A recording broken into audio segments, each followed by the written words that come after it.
Welcome to Do the Talk podcast. This is your real estate podcast where we teach the regular people how to invest in real estate. So if you are looking to invest in real estate, you have come to the right place. My name is Hamel Lawal and my co-host here is Ibrahim Ojonide. Ibrahim, how are you doing today? I'm doing fantastic. It is another day and we're happy to come here and talk to you guys about a very important topic. We don't hear this often. I mean, it's a kind of, let me just say it, it's a right that it is not out there just because of the way, the real estate market, the way the real estate itself, the culture, the seller, the owner, the financier or the bank, they always have upper hand than the receiver or the consumer, tenant, or the consumer. Thank you. So I'm gonna go ahead and introduce the topic. But before I do that, please like, subscribe, share our video to your friends, your family.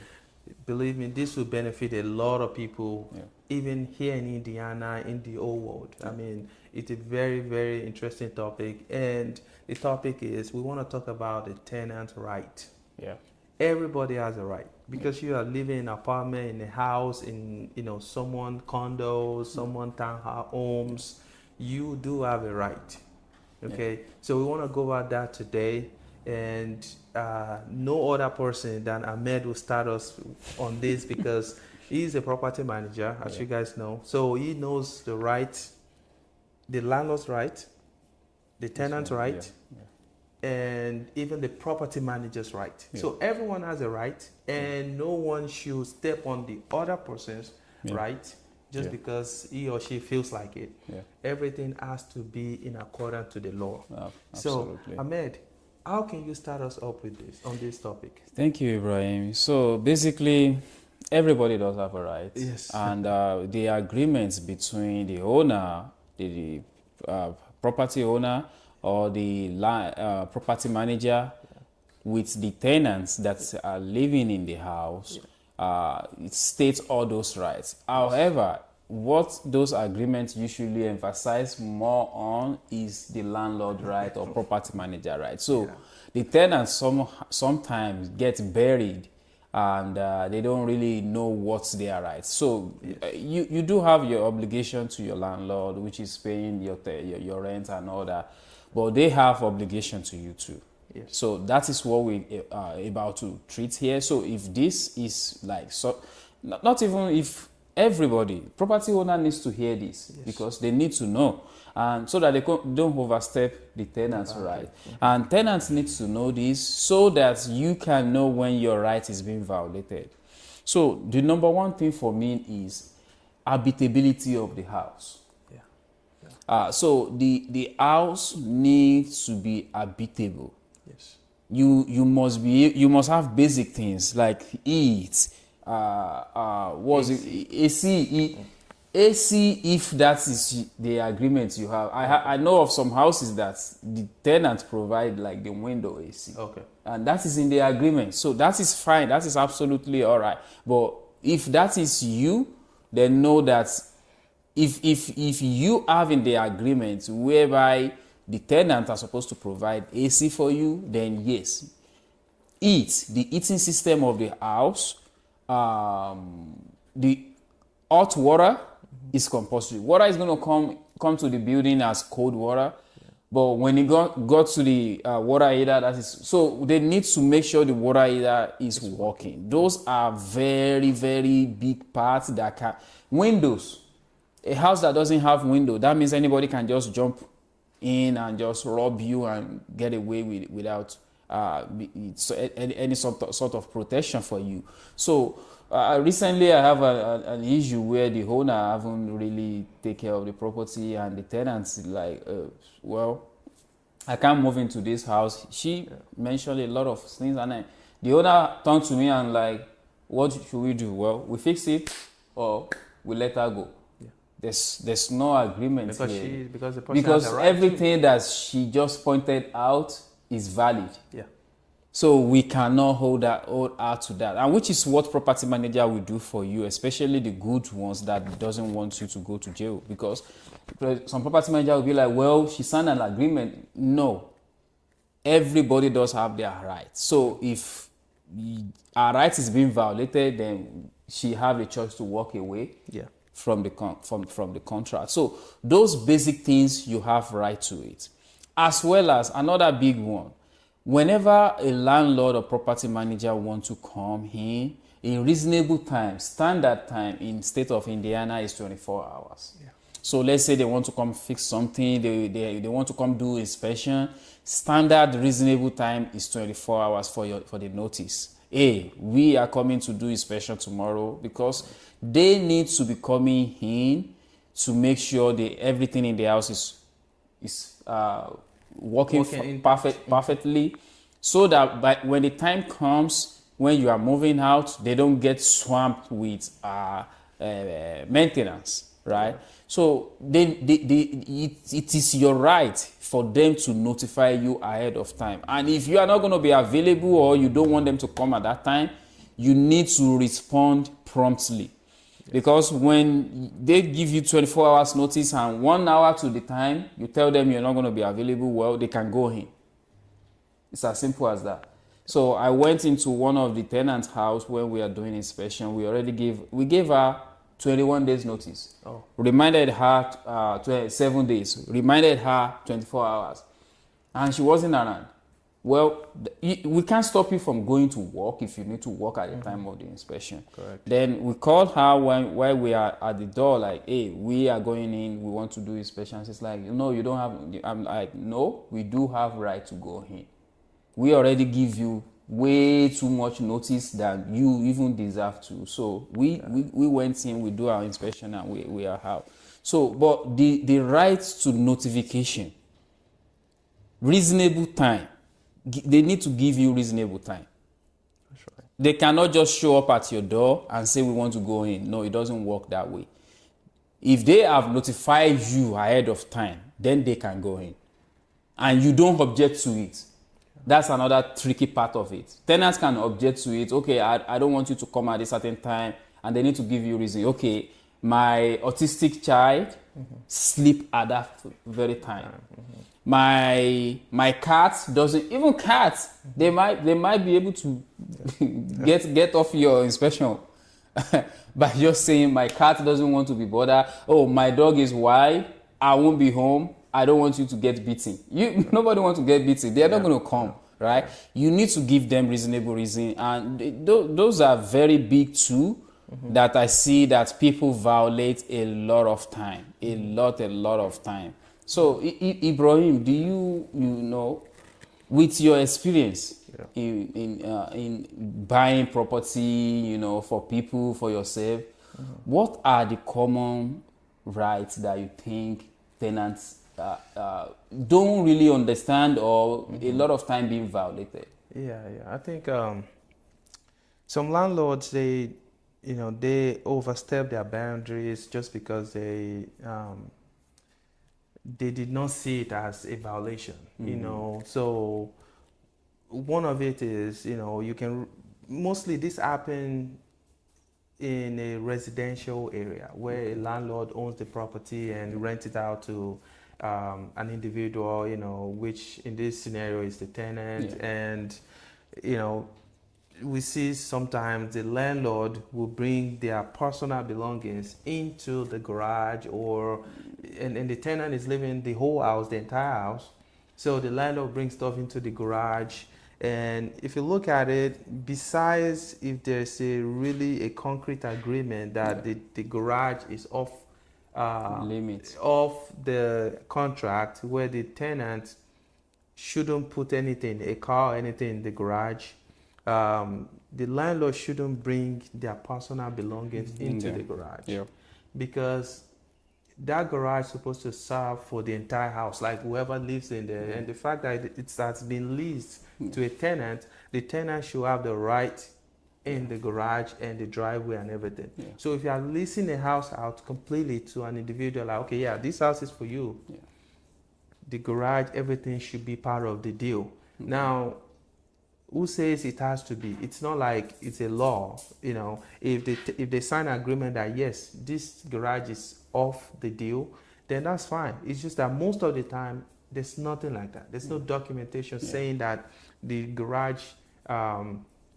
should be off the lease and the tenant cannot use it. What we see is that the landlord just feel like, okay, I'm the owner of the house. I can just do it. I can just put stuff in the garage. If you are experiencing something like that and you are not happy with that as a tenant, you do have a right to call the landlord into an order like, hey, in the agreement, we didn't sign anything about like you will be using the garage. This garage is supposed to be part of the deal. If that's how it is, you know, advertised or how they list it out to you. So you're supposed to have that right to the garage. Now, some scenario where there's extra shed at the back or you know that as well, as long as it's the same package where you lease the house, you lease everything. If the landlord really need anything or any part of the house, it's supposed to be in agreement. In a written agreement. Yes. Landlord cannot just bring their personal stuff just because maybe where he or she is living there is no shed or they don't have enough space and they just come and dump it to the other house because because you know that shouldn't be like that. In most cases this happens because the landlord has upgraded to a bigger house. However, maybe the HOA will not let them do some certain things. Yeah, so in their mind they can just come and dump it to the other house. Okay, so that is not done. It shouldn't be done that way, you know. Especially when that person leases a house as a normal lease, where they are there for like a year, 2 years, 3 years, 4 years. You as a landlord, you might be able to do this and without any consequences if that house is like a Airbnb or like, because those people are there just for fun. Temporarily. Yes, temporarily. They don't need to have access to the shed at the back.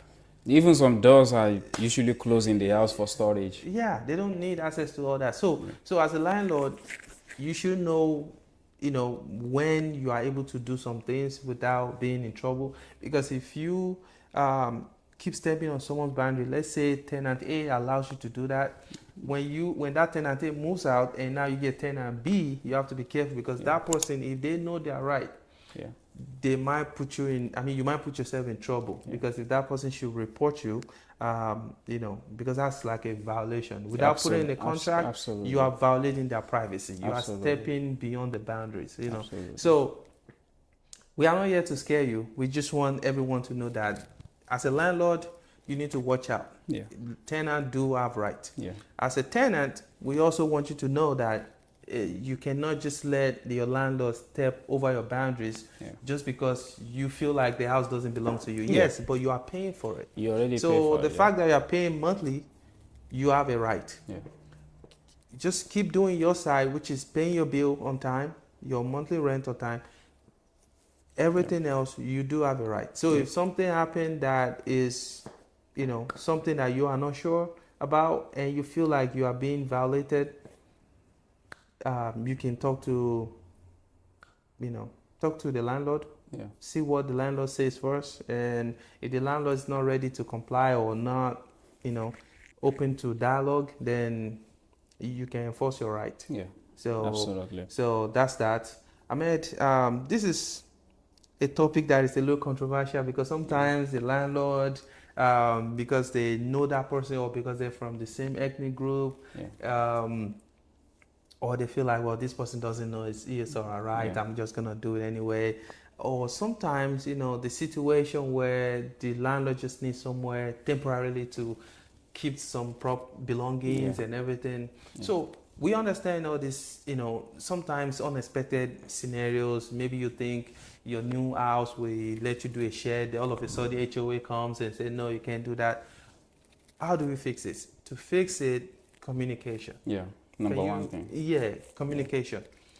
Talk to your tenants. Let them know, okay, this is not part of the deal, but I would like to put this here for a so time period. Just because I need to get things together, you know, like maybe take it to the maybe I want to auction it, or you want to take it to storage facility, you know, or you want to compensate them. Okay, well, I'm just gonna give you a little discount. You know, just communicate. Let everyone feels like they are not being violated upon. I mean, they pay the rent. They have the right to have a quiet enjoyment. You know, you cannot just come and park a trailer in front of your exit house or your rental property just because you have moved out from it, and now because you own it, you can just park it there. While a tenant is in that house, and supposedly the tenant is supposed to have access to the whole thing. You know, so. Ahmed, do you have any other thing to add to this? Because Yeah, so recently I have a tenant that called Health Department, Indiana Health Department, stating that the house is cold. Cold, okay. Okay. The house, Indiana Health Department came and they checked the temperature of the house, and it shows above 72. So that means it's not at cold. the time. So those you remember those days in January where we have like negative whatever back then. So the house is in 72. So that's a good and they said anything above 68 is not considered 72, cold. 72 is not cold, definitely. So while you have some right, we want you to understand that, you know, there are certain things that when you do little stuff like that, you put yourself on the radar for the landlord. Okay. Because with that action, you can easily communicate things like that, just like Ibrahim said, and let your landlord take care of it first. But you know, in a situation where they don't respond, because while we have that, I just help another tenant where in his former house, you know what she used to heat up the house? What? Stove. So the heating system is not working. Wow. So there are actually landlord, property manager out there that are violating tenant rights. Yeah. When I hear that, I was so, furious, and I'm like, who does that? Yeah. And she's like, we've been having issue for like three weeks now. Unbelievable. So I don't want to be advising the tenant to take certain steps that I know she can take, and they will take it up. But at the same time, I feel like, well, you can ask them if you want to break your lease. Yeah. At this point, they don't have a solution to your heating system. You have to on your stove to heat the house. That is bad. No, that's bad. Yeah. So in situation like that, you can walk away. Literally walk away from your contract, because it's now become inhabitable for you. Yes. You cannot stay in that house. Another thing is, let's say you have a boyfriend, girlfriend, or you are in a toxic relationship where you are being abused, male or female. Or let's say your spouse or your boyfriend, your girlfriend is now stalking you, that you feel unsafe. Mm-hmm. And there's documentation that back it up. Yeah. You can walk away from your lease in state of Indiana. I'm not saying this just so you can cook something up to walk away. But when you are living in an environment that is unsafe, we don't want you dead in the house. Yeah. You know, I just heard about a situation where a property manager have to deal with a dead body. Someone called me randomly one day and said, I have a dead body in my house. Can you help? Because it's out-of-state investor. He's an out-of-state investor. And I'm like, okay, I have, at this point, all I can do is to point you in the direction of who can help you. Yes. Because one, I don't want to inherit a problem. Definitely. So I'm not coming in to make money right away. What I'm coming in to do is to inherit a problem. Yep. So I pointed him towards how he can solve such problem. But I'm like, if you finish all this mess, call me, then I can take a look at and see what we can do for you. But at this point, I can only give you resources. And the reason why I do that, some people might be like, well, if you solve that problem for him, you will be able to manage his property. The reason why I do that is I wasn't able to verify him as the owner of the property as well. Yeah. Because I don't want to start managing a house and all of a sudden just... someone showed up and be like, what are you doing? Yeah. So I wasn't able to verify him. So I have to just give him some resources that I have, like, hey, do this, do this, do this. They should be able to take care of you. I even gave him one of my vendor's number, like, call this guy, he should be able to, you know, help you. Yeah. So in situation like that, we don't want you dead in the house. Definitely. So if your house is cold, you can get out. If you feel unsafe security-wise, someone is stalking you, your ex-boyfriend knows your place now and he's been threatening you, you have documentation for all these things, definitely you can walk away from your lease. As well as if you going for military service, you can definitely walk away from your lease, or you just make sure you communicate and have a proper documentation. Those are your rights. You can literally do it the right way, because some people will be like, oh, now Ahmed said if someone is scaring me, stalking me, I'm unsafe in the house, I can break my lease, and they just abandon the property. Guess what? You're still going to pay, because abandonment is different from you working things out with your property manager or your owner. Or the landlord. So the decision needs to come from them, not you. You are just supplying them the information, supplying them the evidence and everything. Then they make the call. Yeah. So if they don't make the right call, then you can walk away and do it appropriately. Basically, that is what I'm saying. Yeah. So I think that is everything for me. And know that you hold your landlord, your property manager, your renter owner, the obligation to report issue when things are happening. Because if you don't report it, at the end of the day, it might comes back to your negligence. Negligence you can pay for under the contract. If you are negligent and something breaks in the house, you don't report it, and that thing costs the house maybe it costs a bigger problem, then they can charge you. Yeah. So their right goes on and on, but that is not our focus today. Our focus today is you guys. So make sure whenever you have any issue, bring it up to them, let them address it. If they don't, then we'll look at another chain of command, maybe in the same company. If our employee is not doing good, call the boss, call someone above them, so that they can take care of you for you. I think that should be everything for me, Ibrahim. Oh yeah, thank you. So I think that's everything for me too. Just make sure you know your rights. If something's going on and you are not comfortable with it, talk to your landlord. Make sure your landlord see it the way you see it. You know, communication is key. The way you say it, the way you present it matters a lot. And at the end of the day, as long as you are paying in that house, you do have rights. And don't let anybody just step on your rights. And, you know, you're currently doing the same, you know, violation, you know, on your rights. So that would be for me. If someone want to reach out to you, let's say they have more question about, you know, the right violation, or they want to move to another, you know, house, or a landlord, you know, because of right violation, or because he's just, or she's tired of, you know, managing his or her property, how can they reach out to you? Yeah, you can reach out to us through our website, haziopm.com, haziopm.com.